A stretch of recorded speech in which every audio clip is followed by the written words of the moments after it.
Bien, en esta breve reunión vamos a estar conversando sobre el sistema esquelético o la musculatura esquelética estriada específicamente. Cuando hablamos de la musculatura esquelética tenemos varios elementos, entre ellos que tenemos una musculatura que viene desde la cabeza, que está formado o que está compuesto por 7 somitómeros que tienen forma de verticilo, es decir, una forma como de espiral con un centro más reducido. También tenemos la musculatura del esqueleto axial. Con esto nos referimos también a la de la pared corporal y las extremidades. Esta, en su conjunto, derivan de los somitas que aparecen primero como somitómeros y se extienden desde la región occipital, es decir, la parte de atrás de la cabeza, hasta la yema caudal, es decir, la colita o lo que nosotros conocemos en el adulto como la porción sacrocoxígea de la columna vertebral. Además de eso, tenemos la epitelización, que es un proceso que se da luego del desarrollo de los somitas. Y bueno, cuando hablamos de epitelización nos referimos al origen de esferas que forman células que recubren las cavidades. Por otro lado, también tenemos que en la región ventral de los somitas, es decir, la parte del vientre, es decir, alante opuesto al dorso, en su porción lateral, porque es como si fuera, bueno, imagínate una cajita, ¿no? La parte de adelante, en los lados, tenemos células ahí que migran a la parte de atrás del dorso.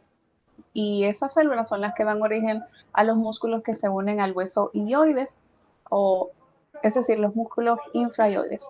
Bueno, pues ya cuando hablamos de las células de la región superior, nos estamos refiriendo a los somitas que crean un dermatoma y se convierten en dos regiones. Tenemos la región del labio ventral, que lo hemos mencionado ya, y también de la dorsomedial, es decir, la parte de atrás, pero del centro, justamente lo opuesto. Las células procedentes de esa área migran y producen músculos en el sitio del vientre, es decir, la parte ventral, dando origen a los dermomiotomas, es decir, cuerpos que forman células musculares. Y bueno, pues ya por otro lado tenemos la frontera que da origen al dominio primaxial y por otro lado al dominio abaxial. Cuando hablamos de dominio primaxial nos referimos al tubo neural y a los somitas que derivan de estas que son conocidas como el mesodermo paraaxial. Por otro lado, cuando hablamos del dominio abaxial, hacemos referencia a las capas que vienen del mesodermo, de la placa lateral, es decir, la parte de los lados, y cruzan la frontera de los somitas laterales. Bueno, pues en cuanto respecta a la musculatura, haciendo la salvedad de que en esta ocasión estamos hablando de el mesodermo, por supuesto, una de las capas germinativas, nos estamos refiriendo a todos esos músculos que acompañan la caja torácica y claro que sí, también la cintura escapular, que no es necesariamente de la caja torácica, pero que está bastante cerca. También nos referimos a los músculos del vientre. Con esto hablamos de los músculos intercostales en sus divisiones externas, internas e íntimas. Y también hablamos de los músculos de la cintura escapular, que también se conoce como el manguito rotador, supraespinoso, infraespinoso, redondo menor y mayor. Y bueno, pues ya luego los músculos que cubren la cavidad abdominal, y con esto nos referimos a el recto abdominal, que va desde su inserción en la parte de arriba de la caja torácica hasta la sínfisis púbica. Y bueno, pues los oblicuos en su denominación interno y externo y el transverso del estómago, el transverso del abdomen. Bueno, pues a nuestra compañera va a continuar con el desarrollo del tema. Bien, buenas tardes. Mi nombre es Chris May y voy a estar hablando sobre la inervación de los músculos del esqueleto axial, basándome en el libro de la... Para entender la inervación, primero debemos conocer el origen de estos músculos. Los músculos del esqueleto axial derivan del mesodermo parcial, paraxial, el cual se origina del... Esa niña, espérate, dime un momento.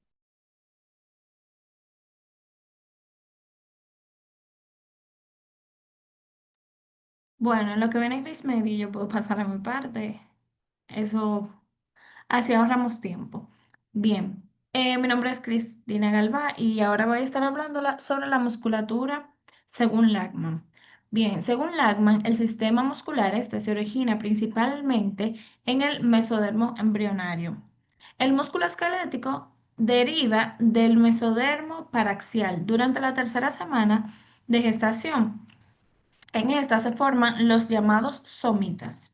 Estos se diferencian en escleroma.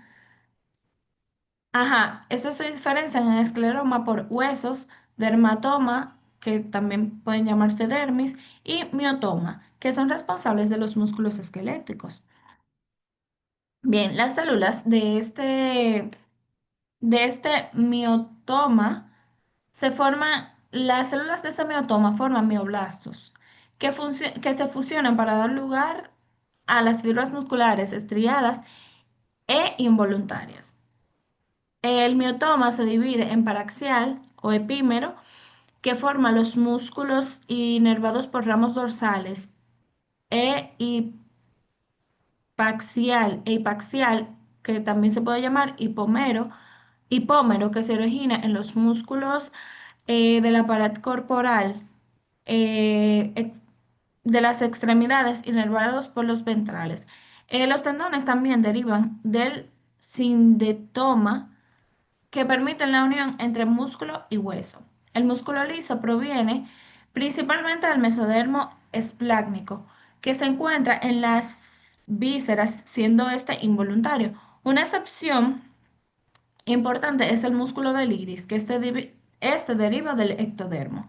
En el oído medio existen tres huesecillos, que son el martillo, yunque y estribo, que se originan en el primer arco faríngeo, y estribo, que proviene del segundo arco faríngeo. Estos huesos nos permiten la transmisión del sonido hasta el oído interno. Bien, hasta aquí mi parte. Bien, me quedé con que lo de la inervación de los músculos del esqueleto axial.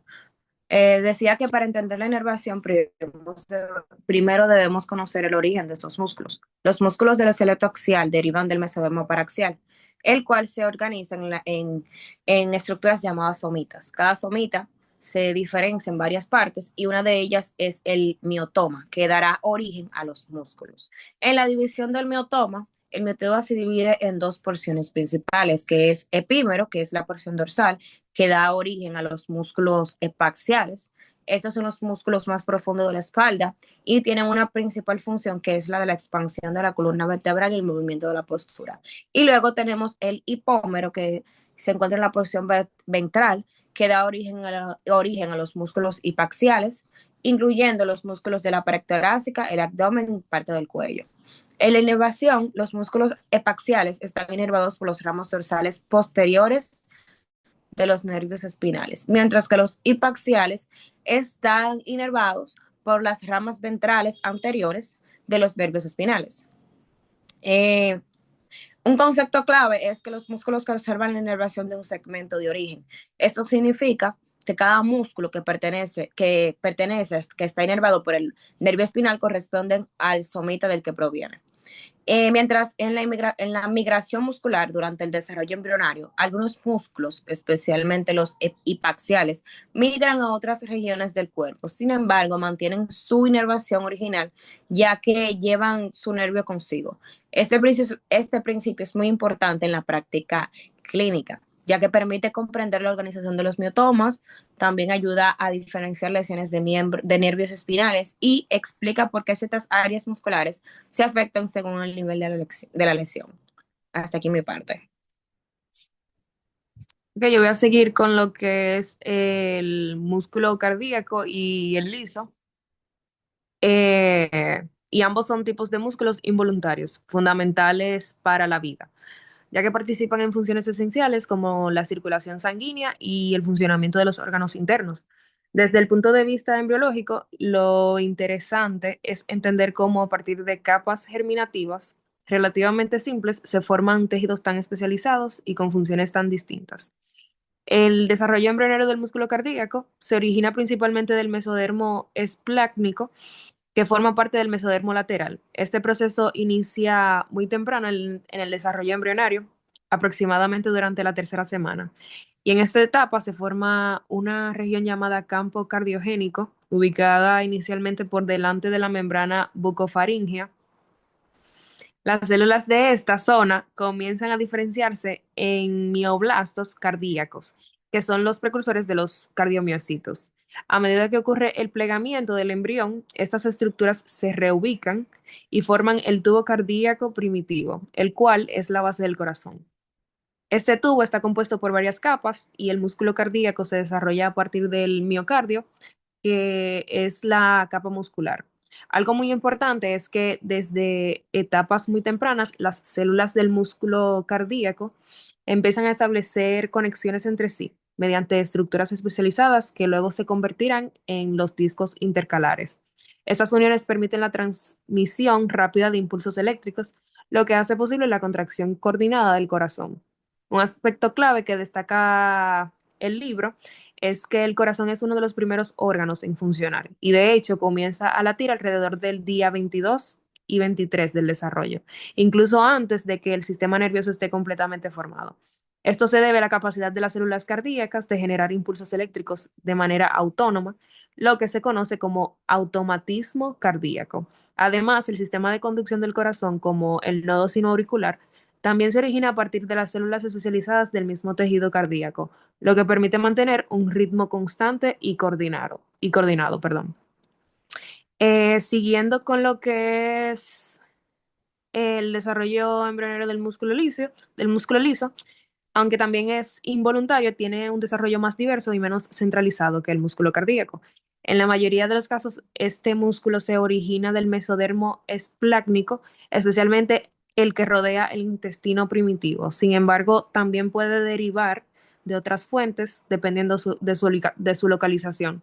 En el sistema digestivo se se puede derivar del mesodermo esplácnico en los vasos sanguíneos del mesodermo mesénquima local y en algunas estructuras como el iris del ojo, el ectodermo. El músculo liso se desarrolla a partir de células mesenquimatosas indiferenciadas que tienen la capacidad de transformarse en distintos tipos celulares. Y estas células comienzan a alargarse, adquiriendo una forma fusiforme y progresivamente se organizan en capas alrededor de los órganos de información. A diferencia del músculo cardíaco, el liso no requiere una organización estructural tan compleja, sin embargo, sí desarrolla la capacidad de realizar contracciones lentas, sostenidas y coordinadas que son fundamentales para funciones como el movimiento del contenido intestinal, la regulación del diámetro de los vasos sanguíneos y las contracciones del útero.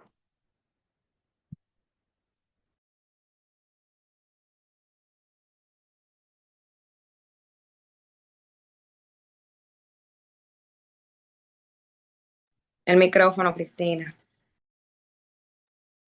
Bien, como estaba diciendo, ahora pasaremos a la que es la reflexión o crítica constructiva de otro grupo acerca del tema que estuvieron desarrollando. El tema que nosotros elegimos o el grupo que nosotros elegimos para poder hacerle esta crítica fue el grupo número 3 que trabajó acerca del esqueleto Es- axial y esqueleto de las Espera, extremidades. Cristina, discúlpame que te interrumpa. Ajá. ¿Eso es en el mismo video que tenemos que hacerlo? Sí, podría ser. Yo Bueno, la lo... verdad tengo dudas, pero porque pensé que era en un video separado. No, para Oh, la grabación y empieza otra, no se puede, para que se Sí, hagan mejor, dos. mejor así, por si acaso. Eso bueno, sí, pues para esta y comenzamos con otra. vale, bien.